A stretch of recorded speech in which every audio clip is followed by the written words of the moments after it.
All right, welcome back to another episode of Will It Moneyball. So if this is, if you're new here, because it's been a minute since I made one of these, it's the show where I basically just take an analytical approach at football, take some sort of problem, and then see if I can use stats or analytics to solve it. It's a very fun series, one I really enjoy, and I actually think today's episode is one of the more interesting ones I've come across. So the other day, I believe it was when I was making a Kyler Murray video, I kind of looked at his splits when he gets blitzed versus when he doesn't get blitzed, and we'll get into that in this video, and it kind of made me think, which quarterbacks should you blitz, which quarterbacks shouldn't you blitz, who's good against the blitz, who's bad against the blitz, and I found two very fascinating things. One was just which quarterbacks are good against the blitz and bad against the blitz.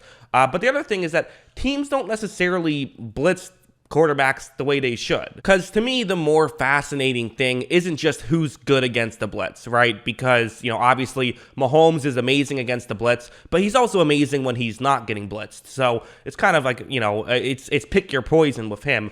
I was more interested in which players, are great against the blitz, but bad when there's no blitz, or vice versa, kind of the biggest disparity. That's what I was more interested in.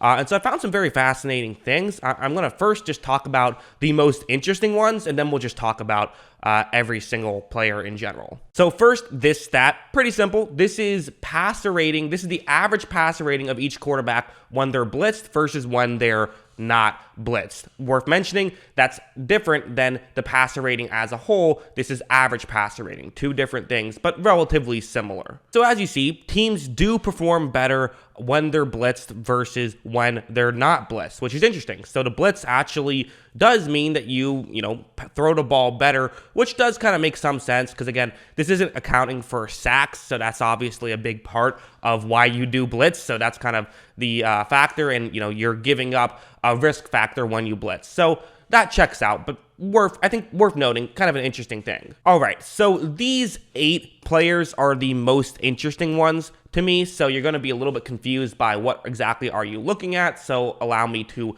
explain. Let's start with the top left corner. Look at Davis Mills. This will be the best way to just explain what the graph actually is. So the 31 next to his name, that's not inherently a bad thing, although it kind of is. This means that on a scale of 1 to 32, I used every single starting quarterback in this. Number 1 is the quarterback who performs the best against the blitz compared to when they're not blitzed, and number 32 is the one that performs the best compared to not getting blitzed as opposed to when they are blitzed. So for Davis Mills, I actually have a typo on all of this. I can't go back and fix it, unfortunately. It's supposed to be PR differential when blitzed. Unfortunately, it says RR. That's my bad. But it stands for passer rating differential when blitzed. So, for example, for Mills, let's look at the bottom 2 parts of Mills's section. When he's blitzed, his passer rating is 46.6. When he's not blitzed, it's 80.8. So that's a 34.2 difference. So he's the second worst in the NFL at that. Despite this, the other interesting aspect is I looked at how often have these guys been blitzed this season. For Davis Mills, he's only been blitzed the 17th most, despite being the second worst against the blitz. So kind of interesting. He's probably someone teams should be blitzing more. Number 32, Zach Wilson has been the worst against the blitz compared to when he's not blitzed. Hasn't been great when he's not blitzed either. Passer rating is rough across the board. And the percentage of snaps when he's been blitzed is still only 11th most. So again, kind of interesting. He's basically, right in that middle section. I mean, it's only, 2% more than Davis Mills, who's at mediocre range. So teams probably should be blitzing Zach Wilson more. So number 27 now is Josh Allen. And this is kind of where we talk about how it's not inherently a bad thing to be number 32 or to be number 1, although it can be. For someone like Josh Allen, part of it is he's just really good when he isn't blitzed. He has a passer rating of 100 when he is not getting blitzed. I also should mention, for everyone what I'm doing is it's your 3-year average. I'm not just using this season because I wanted a bigger sample size. So for Allen, it's the past 3 years, not just this season. And it's worth mentioning, last year he was actually better against the blitz. So I think this is kind of why you see a unique scenario in his case. But despite him being someone who performs a lot better when he isn't blitzed, he isn't getting blitzed that often. He's probably someone teams should blitz more frequently. There's a bit of an explanation there, but this is why looking at the numbers can be a big benefit to an NFL team trying to game plan for players. All right, so next, now going to the middle row, number 24. So Roethlisberger still sort of towards the bottom section. He is someone who performs better when he isn't blitzed, despite the fact that he's getting blitzed second least in the NFL right now. So it's kind of weird how basically he doesn't get blitzed at all, but he's actually better when he's not getting blitzed, so teams should probably blitz him more frequently. Number 21, Lamar Jackson, kind of the opposite case a little bit. I mean, not exactly. So like he's getting blitzed the third most, and his numbers do actually go a little bit down when he is blitzed, but just a little bit. 1.5 passer rating, that's basically nothing. And yet he's still getting blitzed the third most out of anybody. So kind of weird that he's the guy who gets blitzed a lot. Even weirder, number 13, Dak Prescott, he gets blitzed the most in the NFL so far this season, despite the fact that his numbers get better when he is blitzed. So why is he the number one blitzed quarterback? And it's by a good margin too. I mean, 37.7. There's only a small handful of guys that get blitzed more than 30%. So the fact that he's getting blitzed that much, and he's actually pretty good against the blitz, very surprising. Now all the way to the right, so Joe Burrow, another one kind of interesting. This one isn't as interesting as maybe the Dak Prescott one, but still, he gets blitzed the 10th most, despite the fact that he is, actually, really good against the blitz compared to when he's not blitzed. 6th best against the blitz compared to not against the blitz, but gets blitzed 10th most. Maybe people just feel like he's young, so they still want to blitz him a lot, which is definitely a trend. Young quarterbacks do not perform as well against the blitz compared to when they don't get blitzed, but still a bit shocking. And easily the number one surprising one for me is number 1. So Jalen Hurts does the best job when he is getting blitzed as opposed to not getting blitzed. His passer rating is 37.1 points higher when he gets blitzed. He's a legitimate, really good quarterback when he's getting blitzed, and a legitimate not very good quarterback when he isn't getting blitzed. And even despite that, he gets blitzed the 6th most in the NFL. So again, seems like coaches should probably pay more attention to this kind of stuff, right? This is why I like analytics. I think analytics can sort of help you learn this kind of thing, because I know teams do game plan this kind of stuff around quarterbacks, but for some reason, they're not doing it too well, and I'm expecting a lot of them just literally have not seen this data. So all right, now let's just go to every team. We're going to go 9 at a time, just that's the easiest way to format it. So number 1, Jalen Hurts. So he's the guy you want to blitz the least. So this is going to be, the highest up are the guys you don't want to blitz. We're going to see a couple of surprises, right? Number 2 is Jimmy G, and number 3 is Teddy Bridgewater. Both get blitzed kind of a medium amount, despite the fact that they're both great against the blitz. And again, this isn't a small sample size. We're talking 3 seasons here. So part of this, to some degree, is number 4, Patrick Mahomes. His passer rating when he's getting blitzed is about the same as Jimmy G and Teddy Bridgewater's. However, just Bridgewater and Garoppolo don't do as good of a job when they're not blitzed. So that's kind of a big difference there. So sometimes it's less about, and this is kind of why I say it's not inherently a good thing to be, high up or low down. It's just interesting because for guys like Garoppolo and Bridgewater, it's less about you don't want to play them when you're blitzing, which is a part of it, but it's also you do want to play them when you're not blitzing. So it goes both ways. So yeah, number 4, Mahomes. I mean, he's the guy who he doesn't get blitzed. He's number 32 in percentage of snaps blitzed, and it's way lower than basically everyone else. I mean, it's 5% lower than the next closest, and basically everyone is in the 20s. He's only at 13.5%. So teams know not to blitz Mahomes. So again, that's kind of been a narrative, but at least they got that down.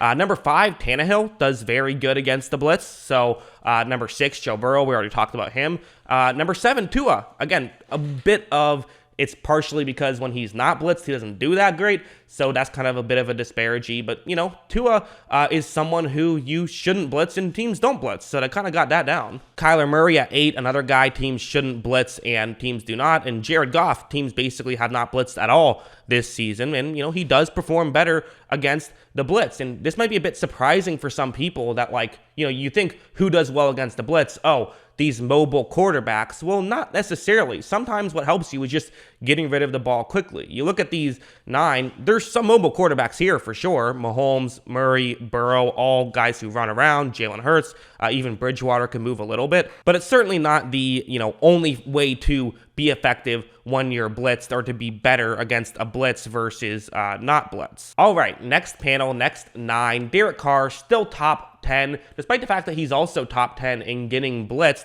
So that's interesting. Baker Mayfield at 11, he doesn't get blitzed at all. Makes sense. He is better against the blitz, although not, amazingly so, but still, 8.3 points higher. That's pretty good.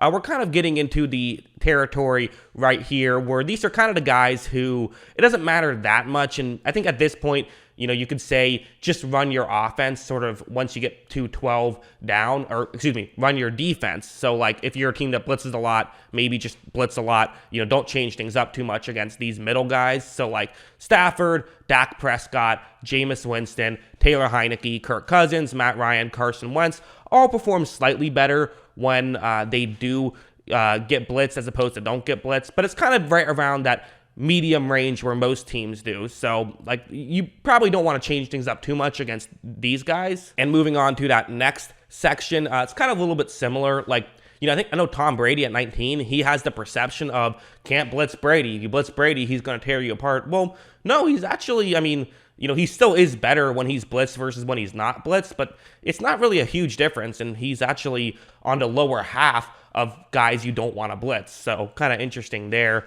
But, Russell Wilson, Lamar Jackson, and Aaron Rodgers, all still kind of in that tier of just run your defense. Once you get the 23 down, I would say these are the guys you want to start blitzing. So Justin Herbert, we've seen him have some struggle recently of when teams blitz him, despite the fact that teams don't really blitz him. 22nd, that's not that high.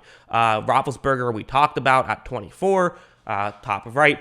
Corner now, Daniel Jones, who is, again, doesn't get blitzed a ton, although it's, sort of in that medium range. He is someone you want to blitz a lot, doesn't do great against the blitz.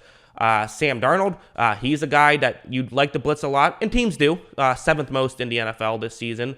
Number 27, Josh Allen, again, we talked about him as well. Finally, these bottom 5, and trying to put my finger on it. What do these 5 players have in common? What is it with these 5 players? Can't quite put my finger on it.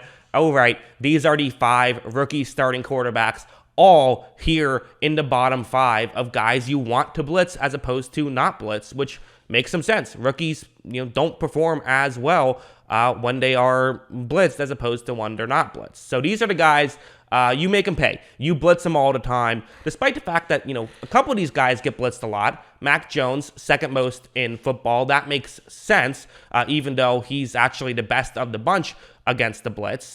Trevor Lawrence, though, has been blitzed a medium amount, but he's right there. Justin Fields been blitzed a lot, and that makes sense because that's been a narrative with Fields as well. And then Mills and Wilson, both also not very good against the blitz, to say the least. There's a huge drop-off. Fields, Lawrence, and Jones aren't great, but Mills and Wilson have been awful when they've been blitzed. That difference is huge. You got to blitz those guys more if you're playing them. So this is in part kind of what I like about analytics, and this is what I want to look at. It doesn't mean, and people always confuse this stuff, it doesn't mean you look at someone like Tom Brady and say, oh, well, since his passer rating is 2 points higher against the blitz, let's never blitz him.